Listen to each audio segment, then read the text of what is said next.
Сайн байцгаана уу хүүхдүүдээ. Өнөөдрийн хичээлээр амьсгалын замын халдварт өвчин буюу томоо төс өвчнөний талаар ярилцах болно. Томоо төс өвчин нь толгой өвдөх, халуурах, нус гоожих, найталгах, ханиалгах зэрэг шинж тэмдгээр илэрнэ. Үүнээс хэрхэн үрдсэн сэргийлхийг дараах бичлэгээс анхааралтайсаа сонсож үзээрэй.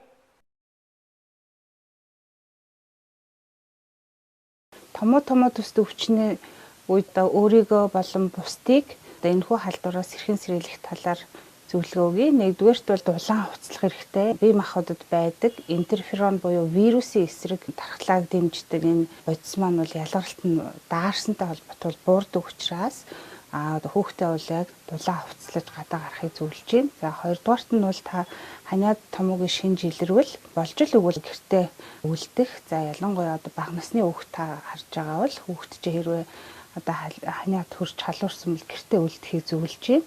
Ханиаж найтах үедээ та хэрвээ өөрөө ханиаж байгаа бол нэг удаагийн салфетыг хэрэглэх. Яагаад гэвэл таны нэг удаа ханиасан найтасан үед бол метр орчим газарт бол таны шүс цацагдаж хатуу талбайд бууснараа бол халдвар тарах эмэрсэлүүд үүсдэг учраас ханиахтаа бол нэг удаагийн салфет хэрэглээд хэрэгэлсэн салфеткаа бол хогийн савнд хийх шаардлагатай байдаг.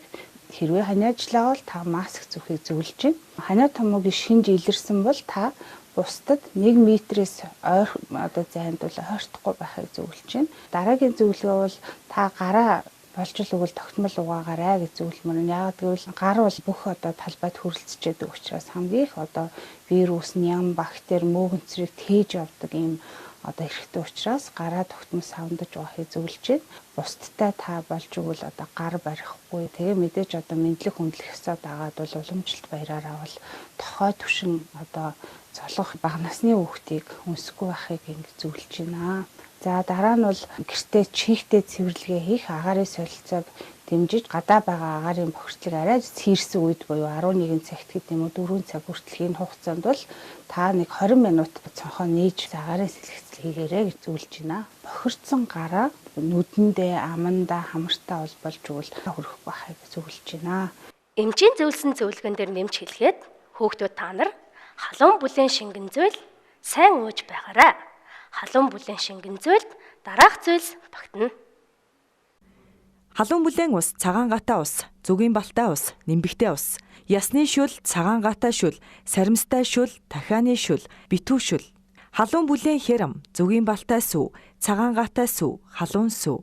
Нохоо ушууны цай, халуун чицэргэн, халуун анс, халуун нэрс, ааруулны шүүс, ногооны шүүс. Мөн дээр нь хүүхдүүд та нар давсны унсамлаар хоолойгоо сайн зайлж байгаарай. Давсны унсамлаар хоолойгоо зайлснаар халдвараас сэргийлэх юм байна шүү.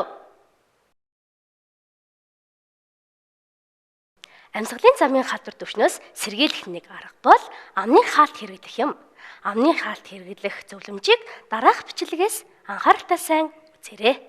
Та гадагшаа гарахдаа шүүлтүүртэй амны хаалт заавал зүүж хэвшээрэй. Амны хаалтыг өөртөө болон хүүхэддээ зөв тохируулан хэрэглэх нь чухал юм шүү. Үүнд хамрын дээд хэсэгт зай байгаа эсхийг шалгах, хоёр хацрын хэсгийг зайтай эсхийг шалгах, эрүүн доор зайтай эсхийг шалгах, тогтоох, уяаг чангалах, шүүлтүүрээ байнга сольж байхыг анхаарах хэрэгтэй. Эрүүл бид саруул ухаан оршино гэдэг шүү дээ. Тэгвэл эрүүл байх нь хамгийн чухал шүү. Хичээлээ анхааралтай үзэж сонирхсанд та бүхэндээ баярлалаа. Баяртай.